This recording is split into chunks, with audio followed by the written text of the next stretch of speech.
ایک کڑی ہے کہ ہم سورۃ الانعام پر پہنچے اور سورۃ الانعام کی آیت نمبر 121 تک ہم سبق پڑھ چکے ہیں۔ اب 8واں پارہ قرآن پاک کی تفسیر کا ہمارا شروع ہے،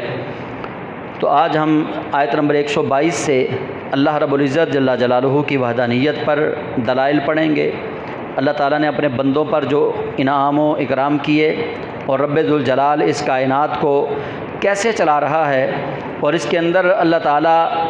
جو بستیوں والے جب گمراہ ہوتے ہیں تو اللہ ان گمراہ لوگوں پر گمراہ لوگوں کو کیسے مسلط کرتا ہے۔ چونکہ یہ مضمون پیچھے بیان ہو رہا ہے کہ اللہ رب العزت جل جلالہ مشرکین کو سمجھا رہا ہے۔ وہ آیتیں نازل ہوئیں جن میں مشرکین کو سبق ہے، مشرکین کو ہدایت کا سبق دیا جا رہا ہے، اور آج ہم آیت نمبر 122 سے شروع کریں گے۔ تو اللہ کریم جل جلالہ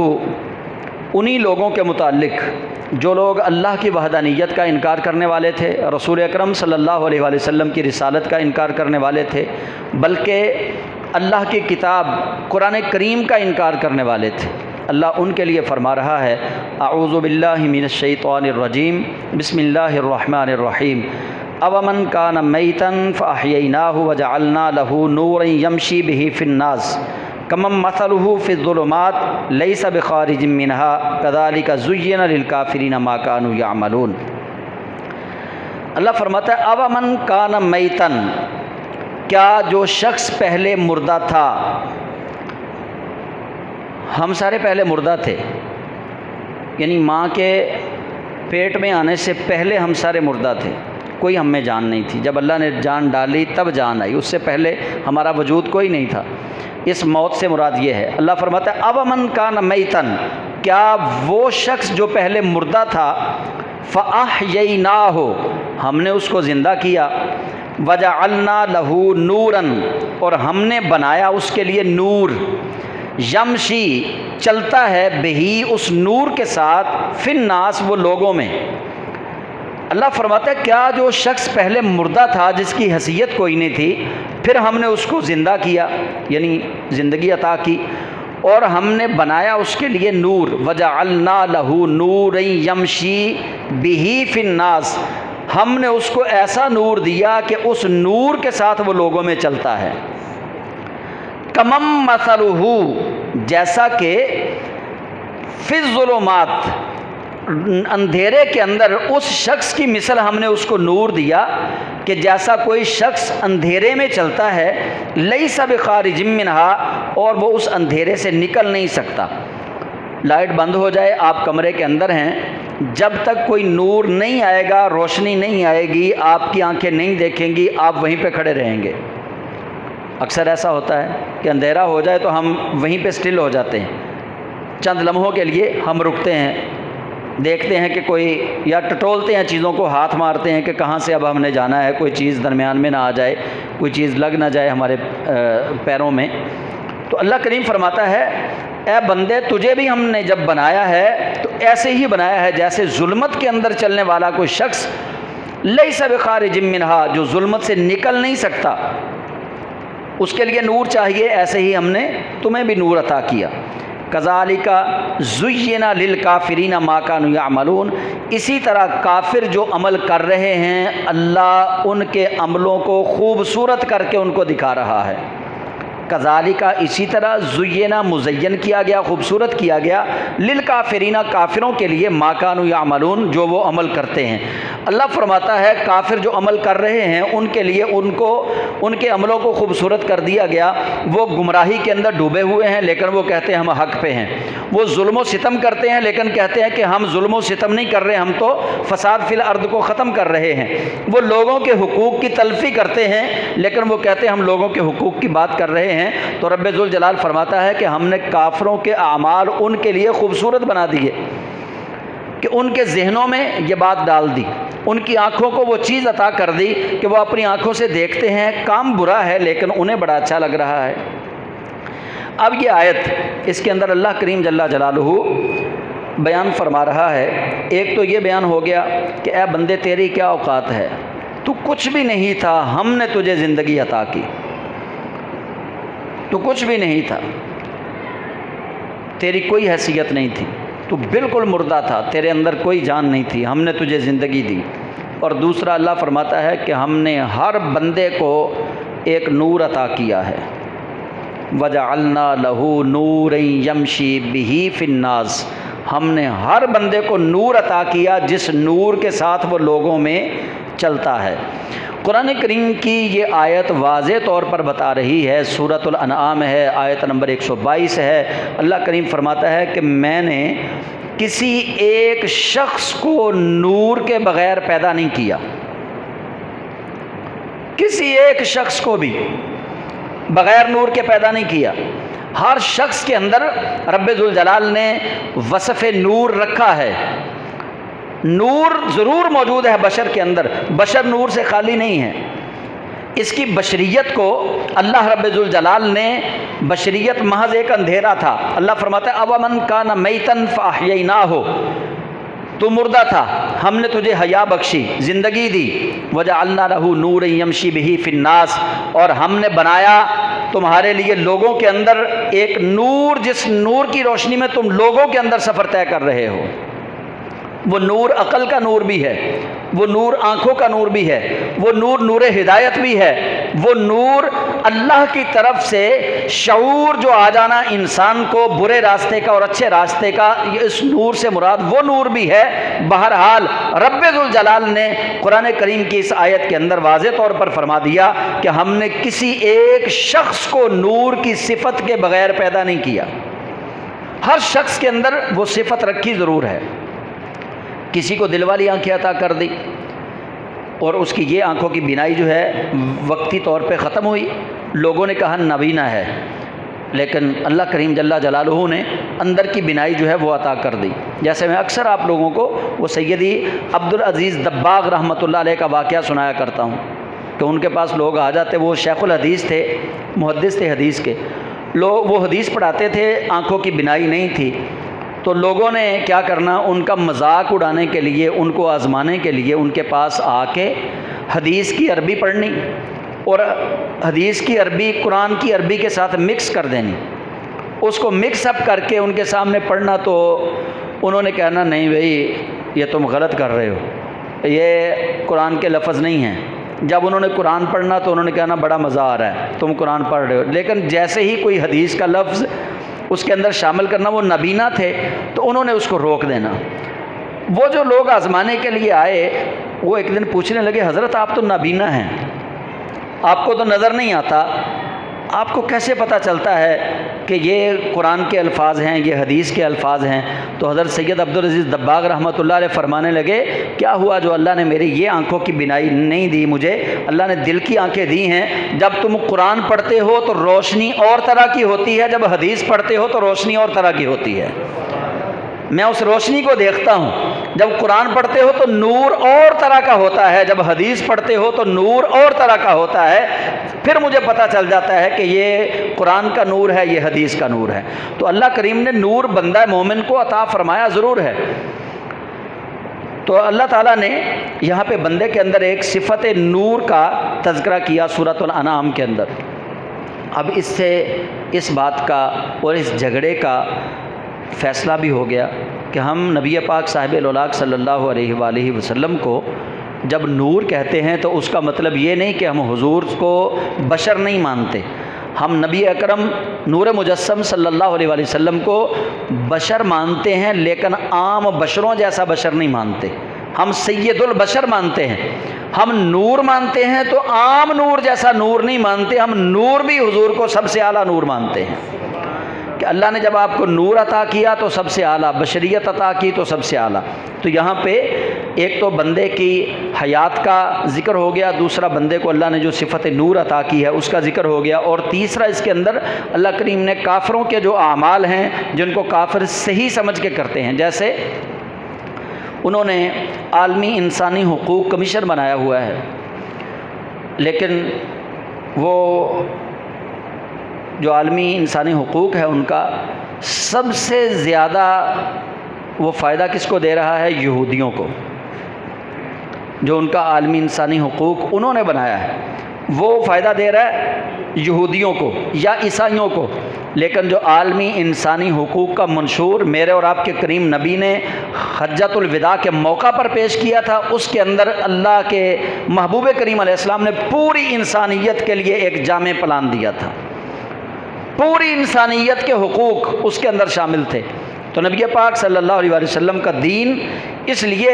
دین اکبر ہے کہ اس کے اندر اللہ رب ذوالجلال نے تمام ادیان کی حفاظت رکھی ہے، تمام مذاہب کے لوگوں کی حفاظت رکھی ہے۔ اسلام نے صرف مسلمان کی جان کی حفاظت کا ذمہ نہیں لیا، بلکہ اسلام نے کائنات کے انسانوں کی حفاظت کا ذمہ لیا ہے۔ اب اگلی آیت جو ہے آیت نمبر 123، اس کے اندر اللہ رب ذوالجلال جو لوگوں کی کیفیات بدلتی ہیں، لوگ اپنے جب نظریے بیچتے ہیں، انصاف کا قتل عام ہوتا ہے اور لوگ چپ رہتے ہیں، کسی کا ظلم دیکھ کر لوگ چپ رہتے ہیں، تو پھر اللہ رب ذوالجلال ان بستیوں پر کیسے لوگوں کو مسلط کرتا ہے۔ آئیے اللہ کے قرآن سے یہ پڑھتے ہیں۔ اللہ فرماتا ہے وَكَذَلِكَ جَعَلْنَا فِي كُلِّ قَرْيَةٍ، اور اسی طرح ہم نے ہر بستی میں بنایا اکابرہ مجرمیہا، ان کے بڑے بڑے مجرموں کو ان کا اکابر بنا دیا، ہر بستی میں ان کے بڑے مجرموں کو ان کا سربراہ بنا دیا۔ وجعلنا وکذالک جعلنا فی کل قریۃ، ہم نے بنایا ہر بستی میں اکابرہ سردار، مجرمیہا ان کے مجرم لوگوں کو، جو مجرم تھے ان کو اکابر بنا دیا، ان کو سردار بنا دیا۔ لیمکروا فیہا، تاکہ وہ وہاں فریب کاری کریں، مکاری و عیاری سے کام لیں۔ وما یمکرون الا بانفسہم، اللہ فرماتا ہے وہ مکر نہیں کرتے مگر اپنے آپ کے ساتھ ہی مکر کرتے ہیں۔ وما یشعرون، انہیں شعور نہیں ہے۔ اب دیکھیے، یہ جب آپ عالمی ایک سطح پہ نظر دوڑائیں گے کہ پوری دنیا میں اس وقت کیا ہو رہا ہے، اور دنیا کے اندر جو بڑے مجرم ہیں وہ سردار بنے ہوئے ہیں، ملکوں کی سطح دیکھ لیں آپ یا عالمی سطح پہ دیکھ لیں، جتنا بڑا مجرم ہے اتنا بڑا وہ سردار ہے۔ اس کی وجہ یہ ہے کہ جو نیچے بسنے والے لوگ ہیں، ہم جیسے لوگ، جب ہماری بدعمالیاں، ہماری بے عملیاں حد سے بڑھ جائیں گی تو اللہ تعالی ہم پر پھر ایسے حکمران مسلط کرے گا جو قوم کے بڑے مجرم ہوں گے اور ہمارے وہ آقا بن جائیں گے، وہ ہمیں یہ ہمارے کیے کی سزا مل رہی ہے۔ لیکن اللہ کریم فرماتا ہے کہ وہ مکاری کریں گے، مکر سے کام لیں گے، لوگوں کو دھوکہ دیں گے، وہ لوگوں سے مکر و فریب سے کام لیں گے، لیکن حقیقت میں وہ اپنی جانوں کے ساتھ ظلم کر رہے ہیں، اپنے آپ سے فریب کر رہے ہیں، وہ انہیں شعور نہیں ہے اس بات کا۔ وَإِذَا جَاءَتْهُمْ آیَةٌ، اور جب ان کے پاس کوئی نشانی آتی ہے اللہ کی طرف سے، قالوا، وہ کہتے ہیں لن نؤمن، ہم ہرگز ایمان نہیں لائیں گے، حتیٰ نؤتا، یہاں تک کہ اللہ عطا کرے ہمیں ملے وہ چیز، مثل ما اوتی رسول اللہ، اس کی مثل جو رسول کو عطا کی گئی۔ اب یہاں پہ بھی وہ برابری کا سوچتے تھے، ان کے ذہنوں میں یہ تھا کہ اگر قرآن محمد پر نازل ہو سکتا ہے تو ہم پر کیوں نہیں ہو سکتا، اگر جبریل وحی لے کر محمد پر نازل ہو سکتا ہے تو ہم پر کیوں نہیں آتا، اگر محمد صلی اللہ علیہ وسلم کے دل پر اللہ الہام نازل کر سکتا ہے تو ہمارے دل پر کیوں نہیں ہوتا۔ انہوں نے جب بھی کوئی معجزہ دیکھنا حضور کا، جب کوئی اللہ کی طرف سے نشانی آ جاتی تو وہ کیا کہتے، وہ کہتے ہم نہیں ایمان لے کے آئیں گے، ہم نہیں ایمان لے کے آئیں گے، حتیٰ نؤتا مثل ما اوتی رسول اللہ، یہاں تک کہ جیسا رسول پر نازل کیا ہے نا ویسا ہی ہم پر نازل کرے گا تو ایمان لے کر آئیں گے۔ یعنی جبریل رسول پر بھی آتا ہے، ہم پر بھی آئے، قرآن رسول پر بھی اترتا ہے، ہم پر بھی قرآن اترے، اللہ کا پیغام رسول پر آتا ہے، ہماری طرف بھی آئے، اللہ کا رسول جو ہے اس کے پاس طاقت ہے آفاقی، وہ ہمیں بھی ملے۔ یعنی وہ یہاں بھی رسول اللہ کی برابری کا سوچتے تھے کہ یہ ہے تو ہم جیسا، اس پر قرآن نازل ہو سکتا ہے تو ہم پر کیوں نہیں نازل ہو سکتا، ہم پر بھی ہونا چاہیے، اس پر اگر جبریل وحی لے کر آتا ہے تو ہم پر بھی آئے۔ تو گویا قرآن یہ بار بار ہمیں بتا رہا ہے کہ رسول کو اپنے جیسا کل بھی مشرکین نے سمجھا تھا، آج بھی مشرکین رسول کو اپنے جیسا سمجھتے ہیں۔ مومنوں نے نہ کل رسول کو اپنے جیسا سمجھا، نہ مومن آج رسول کو اپنے جیسا سمجھتے ہیں۔ یہ تو اللہ کریم نے ازل سے فیصلہ فرما دیا کہ اللہ کا کوئی بھی نبی عام بشروں جیسا نہیں ہے، کوئی بھی نبی اللہ کا عام بشروں جیسا نہیں ہے۔ بس سورۃ یاسین پڑھیں گے تو سورۃ یاسین میں بھی یہی مضمون ہے کہ وہ کافروں کا یہی اسلوب تھا، وہ کہتے تھے کہ اس کے اندر کون سی خوبی ہے، یہ ہم جیسا ہی بشر ہے، یہ ہم جیسا ہی بشر ہے۔ تو ہر دور میں جب نبی نازل ہوئے، ہر نبی کے دشمنوں نے نبی کو اپنے جیسا معمولی انسان سمجھا، لیکن اللہ نے ہر نبی پر جبریل کو بھیج کر ہر نبی کے دشمن کو بتایا ہے کہ نبی بشر تو ہے لیکن تم جیسا نہیں ہے، اگر تم جیسا ہوتا تو کبھی میں آسمان سے فرشتوں کے سردار کو ان پر نہ بھیجتا، کبھی آسمان سے ان پر کتابیں نازل نہ ہوتی، کبھی آسمان سے ان پر پیغام نازل نہ ہوتا۔ تو یہاں بھی اللہ کریم جل جلالہ ان کا یہ اسلوب، ان کا یہ جو غلط ان کی ایک خواہش تھی، اس کے بارے میں رب تعالیٰ نے فرمایا کہ وہ کسی بھی نشانی کو دیکھ کر کہتے ہیں کہ نہیں، جیسا رسول پر نازل ہوا ہے ویسا ہم پر نازل ہوگا تو ہم ایمان لے کر آئیں گے۔ اللہ اعلم حیث یجعل رسالتہ، اللہ جانتا ہے کہ کس کو رسالت سے سرفراز فرمانا ہے، اللہ جانتا ہے، اللہ خوب جانتا ہے کہ اس نے اپنی رسالت کو کس جگہ پہ رکھنا ہے، کس سینے میں رکھنا ہے۔ سیصیب الذین اجرموا الصغار، ان قریب جن لوگوں نے رسول اللہ کا انکار کیا، اللہ کی کتاب کا انکار کیا، اللہ کی توحید کا انکار کیا، اللہ پر جھوٹے الزام لگائے، تہمتیں لگائیں، اللہ پر بہتان لگایا، ان کا ٹھکانہ کیا ہے؟ سیصیب، ان قریب پہنچے گا، الذین اجرموا، ان مجرموں کو، صغار، ذلت والا عذاب، جنہوں نے اللہ پہ بہتان باندھا۔ یہودی بہتان باندھتے تھے اور عیسائی، وہ کہتے تھے ہم اللہ کے محبوب ترین ہیں، اللہ ہمیں کچھ نہیں کہے گا، ہمیں موت آئے گی لیکن چند لمحوں کے لیے، میدان محشر میں اللہ سب سے زیادہ ہم سے پیار کرے گا، اللہ ہم سے کوئی نہیں پوچھے گا، اللہ نے ہمیں سب سے زیادہ فضیلت دی ہے۔ یہ محمد صلی اللہ علیہ وسلم جھوٹ بولتے ہیں، نعوذ باللہ من ذالک، وہ اس طرح کی باتیں کرتے تھے اللہ پہ بہتان۔ تو اللہ فرماتا ہے سیصیب، ان قریب پہنچے گا، الذین اجرموا، ان مجرموں کو، صغار، ذلت والا عذاب،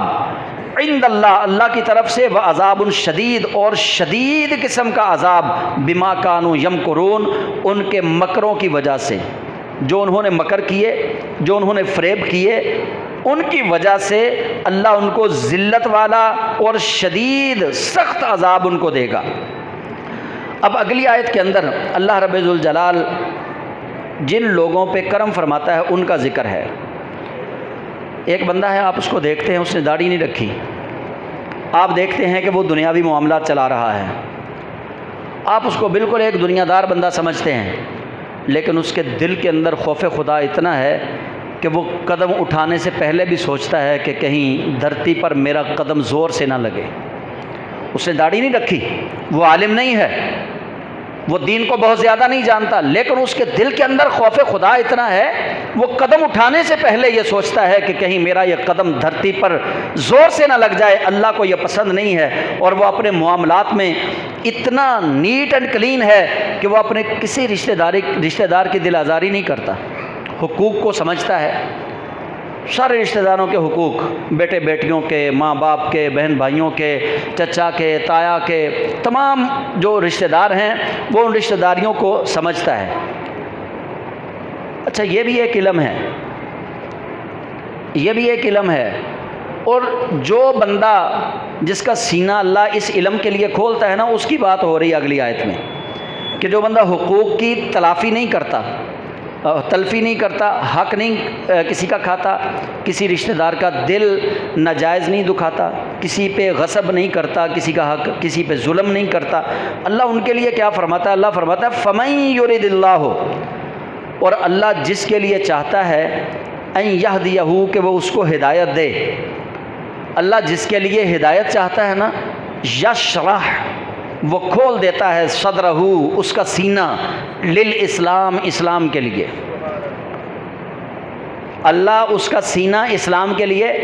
کھول دیتا ہے۔ جس کو اللہ چاہتا ہے کہ اب میں نے اس کو ہدایت دینی ہے اس کو اللہ اسلام کے لیے کھول دیتا ہے۔ اسلام کیا ہے؟ اسلام ظاہری طور پہ نماز، روزے، زکوٰۃ، حج کا نام ہے۔ اسلام ظاہری طور پر گناہوں سے بچنے کا نام ہے۔ اسلام کس چیز کا نام ہے؟ اسلام ظاہری طور پر جو ہمارے اعمال ہیں، بہنوں کے حقوق ہو گئے، بھائیوں کے حقوق ہو گئے، گھر والوں کے حقوق ہو گئے، فیملی کے بڑوں کے حقوق ہو گئے، ان حقوق کو ادا کرنے کا نام، رشتہ داروں کے، ہمسایوں کے، محلے داروں کے، بستی والوں کے، غریبوں کے، یتیموں کے، مسکینوں کے حقوق ادا کرنا، اس کا نام اسلام ہے۔ تجارت کے اندر بے ایمانی نہ کرنا، جھوٹ نہ بولنا، وعدہ خلافی نہ کرنا، کسی کا حق غصب نہ کرنا، یہ ساری چیزیں، ملاوٹ نہ کرنا، شراب نہ پینا، زنا نہ کرنا، سودی کاروبار نہ کرنا، رشوت نہ لینا، یہ ساری چیزیں اسلام ہے۔ یہ ساری چیزیں اسلام کہلاتی ہیں۔ اللہ فرماتا ہے جس کو میں چاہتا ہوں نا کہ اب اس کو میں نے ہدایت دینی ہے، اللہ فرماتا ہے یشرح، اللہ کھول دیتا ہے، صدرہ، اس کا صدر، اس کا سینہ اللہ کھول دیتا ہے، للاسلام، اسلام کے لیے۔ وَمَن یرد، یہ آیت بار بار ہمیں جھنجھوڑ رہی ہے، مجھے جھنجھوڑتی ہے، آپ کو جھنجھوڑتی ہے۔ وَمَن یرد ان یضلہ، اور اللہ جس کو گمراہ رکھنا چاہے، یجعل صدرہ ضیقا، اللہ اس کا سینہ تنگ کر دیتا ہے۔ اس کو پھر دین کی بات کی سمجھ نہیں آتی، وہ دین کی بات سے اکتا جاتا ہے۔ اس کو دین کی بات بتاؤ نا کہ رسول اللہ نے یہ کہا ہوا ہے، بیٹھ بڑا مولوی تو رام نال، اس کو قرآن کی بات سنانے کی کوشش کرو، وہ بہ جا رام نال، بڑا مولوی تو ٹھہردا نہیں، بڑیاں گلاں دا پتہ سانو اسلام دیاں دا، تو آ گیا بڑا سانو اسلام سکھاؤن والا۔ یہ ایسے ہوتا ہے ہمارے معاشرے میں، آپ سارے جانتے ہیں کہ کئی ایسے لوگ ہوتے ہیں۔ دراصل وہ لوگ کون ہیں؟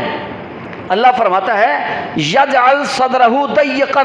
اللہ نے ان کے سینے کو تنگ کر دیا ہے، ان کو اسلام کی سمجھ نہیں آ سکتی، ان کو دین اسلام کی سمجھ بوجھ اللہ لگنے ہی نہیں دے گا۔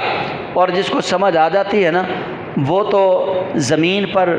زور سے اپنا قدم رکھنے سے بھی ڈرتا ہے۔ جس کو سمجھ آ جاتی ہے نا، وہ پھر اپنی نگاہوں کو چلتے ہوئے کبھی اوپر اٹھا کے نہیں دیکھتا۔ جس کو پھر سمجھ آ جاتی ہے، اس کو پھر غیر کی اور اپنی بیٹی میں فرق نظر نہیں آتا۔ جس کو یہ سمجھ آ جائے کہ اسلام کیا ہے، جس کا دل اللہ نے تنگ نہیں کیا، اس کو پھر اپنے رشتہ داروں کے حقوق بڑے اچھے سے پورا کرنے آتے ہیں، وہ سب کے ساتھ ایک جیسا سلوک رکھتا ہے۔ جس کو یہ سمجھ آ جائے اسلام کیا ہے، پھر وہ بڑے اور چھوٹے میں تمیز کرتا ہے، وہ اپنے حقوق کو جانتا ہے، وہ پھر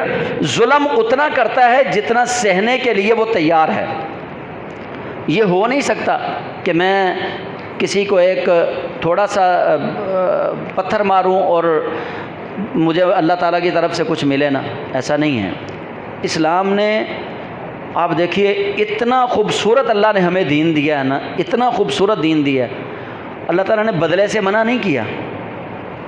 جے کوئی چانڈ ماردا تو اللہ فرماندا چانڈ ہی مارو بس۔ جے کسی نے تواڈے ایک لتر ماریا تو رب فرماندا اونا کی مارنا ہے، زور دی، اونی زور دی مارنا ہے۔ جے کسی مکہ ماریا تو اللہ فرماندا ہے مکہ مارو لیکن اونا جنہ اونے ماریا ہے، برابر برابر۔ تے اللہ وحدہ لا شریک نے کس کو کہا ہے یہ؟ جس کے ساتھ یہ ہو رہا ہے۔ یہ نہیں کہ حافظ زین کو کسی نے تھپڑ مارے ہیں تو میں جا کے اس کو مارنا شروع کر دوں۔ حافظ زین کو یہ حق ہے کہ یہ بدلہ لے اپنا، اس کے حصے کا بدلہ میں نہیں لے سکتا۔ یہ اسلام کی خوبصورتی ہے۔ جس نے ظلم کیا، جس نے زیادتی کی، اس سے بدلہ کون لے گا؟ وہی لے گا جس سے قصاص اسی نے لینا ہے۔ تو ہم اللہ کے حضور یہ دعا کرتے ہیں اللہ ہمارا سینہ اسلام کے لیے کھول دے، ہم اپنے زندگی کے جو معاملات ہیں ہم ان کو سمجھ سکیں، ہم تنگ سینے والے نہ بنیں۔ تو اللہ کریم فرماتا ہے پھر جس کو میں گمراہ کروں، جس کے اندر گمراہی پیدا کرنا چاہوں، یجعل صدرہ ضیقا، میں اس کے سینے کو تنگ کر دیتا ہوں، حرجن، ایسا تنگ کہ مشقت والا تنگ، کأنما یصعد فی السماء، اتنی مشکل اللہ تعالیٰ فرماتا ہے میں اس کے لیے اتنا مشکل تنگ کرتا ہوں کہ جتنا مشکل آسمان پہ چڑھنا دکھائی دیتا ہے نا، اتنا اس کا سینہ میں تنگ کر دیتا ہوں، اس کو اتنا ہی مشکل لگتا ہے دین اسلام پر چلنا۔ کأنما یصعد فی السماء، گویا کہ وہ مشقت سے آسمان پر چڑھ رہا ہے۔ کذالک یجعل اللہ الرجس علی الذین لا یؤمنون، اسی طرح اللہ تعالیٰ ان لوگوں پر شیطان مسلط کر دیتا ہے جو ایمان نہیں لے کر آتے، جو ایمان قبول نہیں کرتے، اللہ تعالیٰ ان پر شیطان کو پھر مسلط کر دیتا ہے۔ اللہ تعالیٰ ہمیں ان لوگوں میں سے نہ کرے، اللہ ہمیں انہی لوگوں میں رکھے جن کو اللہ تعالیٰ نے اسلام کے شرح صدر کے لیے چن لیا ہے۔